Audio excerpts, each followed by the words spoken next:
आज अमेरिका पूरी दुनिया में सबसे बड़ी शक्ति है। अमेरिका के पास दुनिया की सबसे शक्तिशाली सेना है। आज अमेरिका दुनिया की सबसे बड़ी अर्थव्यवस्था भी है। पूरी दुनिया का ज़्यादातर व्यापार अमेरिकन डॉलर्स में ही होता है। दुनिया की सबसे बड़ी कंपनीज भी अमेरिका में ही हैं। लेकिन अमेरिका हमेशा से इतना शक्तिशाली नहीं था, बल्कि अपने कुछ डिसीजंस की वजह से अमेरिका दुनिया की महाशक्ति बन गया। जहां भारत दुनिया का सबसे बड़ा लोकतंत्र है, वहीं अमेरिका दुनिया का सबसे पुराना लोकतंत्र है। लेकिन क्या अमेरिका की नीतियां चीन की तरह से ही हमेशा से विस्तारवादी रही हैं? जानेंगे सब कुछ आज के इस वीडियो में कि कैसे अमेरिका दुनिया की सबसे बड़ी शक्ति बन गया और अमेरिका का पूरा इतिहास। लेकिन उससे पहले अगर आप पहली बार हमारे वीडियोस देख रहे हैं तो हमारे चैनल को सब्सक्राइब कर बेल आइकन को जरूर दबाएं। सबसे पहले जानते हैं कि कैसे हुई थी अमेरिका की खोज। पुर्तगाल का प्रिंस हेनरी, जिसे प्रिंस हेनरी द नेविगेटर के नाम से भी जाना जाता है, वो पूरी दुनिया में नई नई जगहों को खोजना चाहता था। उसने दुनिया में समुद्र के रास्ते नई नई जगहों की खोज में आने वाली हर बाधा को दूर करने के लिए स्कूल ऑफ नेविगेशन की स्थापना की थी। वो पूरी दुनिया के नक्शे बना रहा था और हर उस जगह पर पहुंचना चाहता था जहां तक अभी तक कोई भी नहीं पहुंच पाया था। उसने ऐसी शिप्स तैयार की थी जो समुद्र में तेज हवाओं और तूफानों का भी सामना कर सकती थी। उसके लोगों ने अफ्रीका के वेस्ट कोस्ट को खोज लिया था, लेकिन 1460 में हेनरी की मृत्यु हो गई। पर हेनरी के द्वारा शुरू किए गए खोजी अभियान अभी भी चल रहे थे। पुर्तगाली दक्षिण की ओर आगे बढ़ रहे थे, जबकि क्रिस्टोफर कोलंबस नाम का एक नाविक पश्चिम में भारत की ओर आगे बढ़ने लगा। कोलंबस को पुर्तगालियों का सहयोग नहीं मिला तो वो स्पेन के राजा के पास पहुंचा। स्पेन के राजा और रानी इसाबेला ने कोलंबस की इस खोज में मदद करने के लिए उसे धन दिया। 1492 तक अमेरिका को पूरी दुनिया नहीं जानती थी। 1492 में जब क्रिस्टोफर कोलंबस, जो कि समुद्र के रास्ते भारत की खोज पर निकला था, वो भारत तो नहीं पहुंच पाया, पर वो एक नई जगह पर पहुंच गया था जो कि आज का अमेरिका है। कोलंबस उस समय एक द्वीप पर पहुंचा था जहां उसको लगा कि वो भारत के किसी द्वीप पर पहुंच गया है। उन द्वीपों पर उसे लाल रंग के आदिवासी मिले। इन आदिवासियों को कोलंबस ने नाम दिया था रेड इंडियन। इन्हीं रेड इंडियंस को अमेरिका के मूल निवासी माना जाता है और यही रेड इंडियंस आगे चलकर अमेरिंडियंस कहलाए। कैसे हुआ अमेरिका पर ब्रिटेन का अधिकार? कोलंबस ने अमेरिका को खोज लिया था और उसे स्पेन के राजा ने धन दिया था। इसीलिए अमेरिका के कुछ हिस्सों पर सबसे पहले स्पेन ने अपना अधिकार कर लिया। धीरे धीरे यूरोप के बड़े देश जैसे कि फ्रांस और ब्रिटेन भी अमेरिका को हथियाने की दौड़ में कूद पड़े। इस तरह सन 1700 तक स्पेन, फ्रांस और ब्रिटेन ने अमेरिका के बहुत से हिस्सों पर अपना अधिकार कर लिया।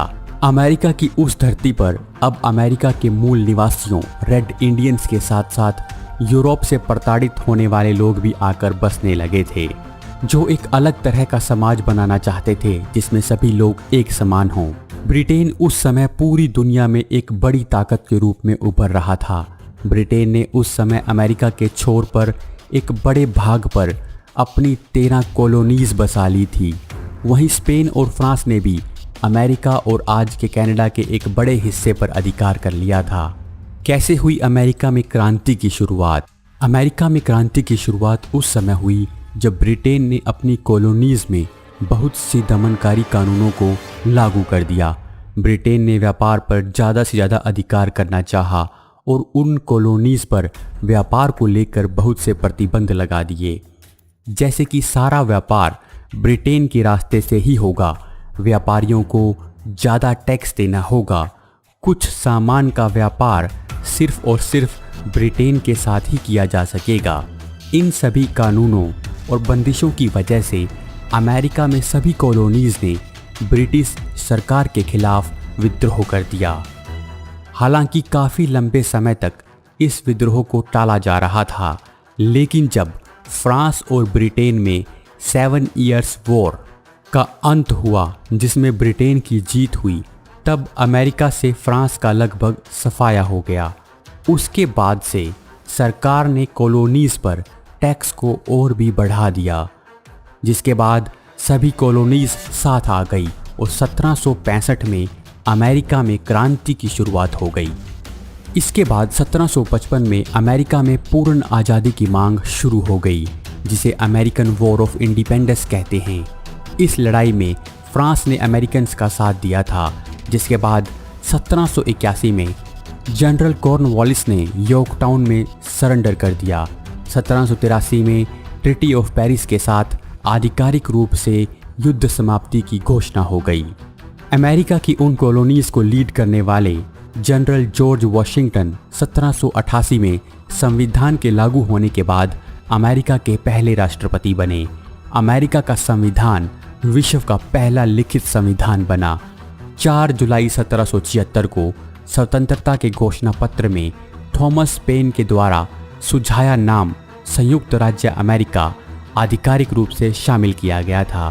तभी से इसे संयुक्त राज्य अमेरिका के नाम से जाना जाने लगा। अमेरिका अब आज़ाद हो चुका था और एक नई उड़ान भरने के लिए पूरी तरह से तैयार था। अमेरिका की विस्तारवादी नीति। आज़ादी के बाद अमेरिका की विस्तारवादी नीति शुरू होती है। कॉलोनीज़ में बाहर से आकर बसने वाले लोग अमेरिका के मूल निवासियों की ज़मीनों को हथियाने लगते हैं। अमेरिका ने पश्चिम की ओर विस्तार करना शुरू किया और 1803 तक लुइसियाना को $15 मिलियन में फ्रांस से खरीद लिया, जिसे लुइसियाना परचेज के नाम से जाना जाता है। इसके बाद अमेरिका का कुल क्षेत्रफल 3 गुना बढ़ गया। अब अमेरिका का मैक्सिको के साथ युद्ध शुरू हो गया और 1845 में उसे हराने के बाद उसका विस्तार और बढ़ गया। गृह युद्ध की शुरुआत।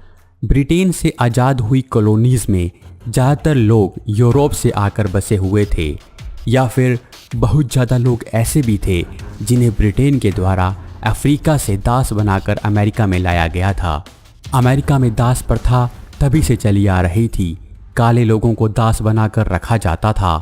ब्लैक लाइव्स मैटर नाम का मूवमेंट भी इसी वजह से इतना बड़ा मूवमेंट बना है। अमेरिका में तभी से रंग भेद की नीति चली आ रही है। 1861 से 1865 के बीच अमेरिका में एक गृह युद्ध शुरू हो गया, जिसमें उत्तरी अमेरिका में रहने वाले लोग दास प्रथा के विरुद्ध थे, जबकि दक्षिणी अमेरिका में रहने वाले लोग इसके पक्ष में थे, क्योंकि दक्षिणी अमेरिका में कपास की खेती होती थी, जिसके लिए दासों से खेतों में काम करवाया जाता था और दासों से खेती करवाकर वहाँ के लोगों को बहुत फ़ायदा हो रहा था, इसीलिए वो इसे ख़त्म करने के विरुद्ध थे। दास प्रथा को समाप्त करने को लेकर उत्तर और दक्षिणी अमेरिका के लोगों में लगातार संघर्ष चलता रहा। अंत में अमेरिका में दास प्रथा को समाप्त कर दिया गया। अमेरिका के राष्ट्रपति अब्राहम लिंकन भी दास प्रथा के विरुद्ध थे। उनके इसी विरोध के कारण एक सरफिरे ने उन्हें गोली मार दी थी। अमेरिका में श्वेत अश्वेत लोगों की वो लड़ाई आज भी चल रही है। भले ही आज कानूनी रूप से ब्लैक लोगों को सभी अधिकार मिल चुके हैं, लेकिन समाज में ब्लैक और वाइट लोगों के बीच आज भी नफरत बनी हुई है, जिसके शिकार ज़्यादातर ब्लैक लोग ही होते हैं। कैसे बना अमेरिका सुपर पावर? पूरी दुनिया में अमेरिका सबसे शक्तिशाली देश है, जिसके बहुत से कारण हैं। अगर आप दुनिया के 10 सबसे ताकतवर देशों के बारे में जानना चाहते हैं तो आप ऊपर आई बटन पर क्लिक करके वो वीडियो देख सकते हैं। अमेरिका के शक्तिशाली होने का एक बहुत बड़ा कारण उसकी आर्थिक शक्ति और उसकी भौगोलिक परिस्थिति है। आज अमेरिका या तो कमज़ोर और मित्र राष्ट्रों से घिरा हुआ है, या एक तरफ उसे किसी भी खतरे से बचाने के लिए विशाल समुद्र है, जिस कारण किसी भी देश के लिए अमेरिका पर हमला करना आसान नहीं है। लेकिन कैसे बना अमेरिका सुपर पावर? असल में अमेरिका में औद्योगिक क्रांति की शुरुआत के साथ ही अमेरिका की ताकत बढ़ने लगी थी।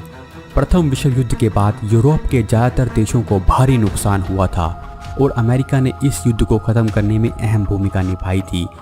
दूसरे विश्व युद्ध में पर्ल हार्बर के बाद अमेरिका ने जापान पर हमला करके पूरी दुनिया को अपनी ताकत दिखा दी थी। इसके बाद सोवियत यूनियन का डर दिखाकर उसने नाटो जैसे संगठनों की स्थापना की। साथ ही विश्व युद्ध के बाद दुनिया की इकोनॉमी को स्टेबल बनाए रखने के लिए वर्ल्ड बैंक और IMF जैसे संगठनों की स्थापना की गई, जिससे अमेरिका की धाक पूरी दुनिया में बढ़ गई। आज भी अमेरिका की सेना दुनिया के बहुत से देशों में है। अमेरिका ने बहुत से देशों के आंतरिक मामलों में हस्तक्षेप करने की नीति अपनाई, जिससे इनडायरेक्टली उसने बहुत से छोटे छोटे देशों को कंट्रोल किया और हमेशा खुद को और ताकतवर और शांति दूत बनाने की प्रक्रिया जारी रखी। आज अमेरिका दुनिया की सबसे बड़ी शक्ति है, लेकिन आज चीन ने अमेरिका को चैलेंज करना शुरू कर दिया है, जिसकी वजह से चीन और अमेरिका में ट्रेड वॉर शुरू हो गई। ब्रिटेन के बाद अमेरिका दुनिया की सबसे बड़ी शक्ति बना। क्या अब चीन दुनिया की महाशक्ति बनकर उभर सकता है? आपकी इस बारे में क्या राय है, आप हमें कमेंट करके ज़रूर बताएं। आज भी अमेरिका सीधे तौर पर विस्तार नहीं करता, लेकिन हर देश के आंतरिक मामलों में हस्तक्षेप करने की उसकी नीति आज भी कायम है।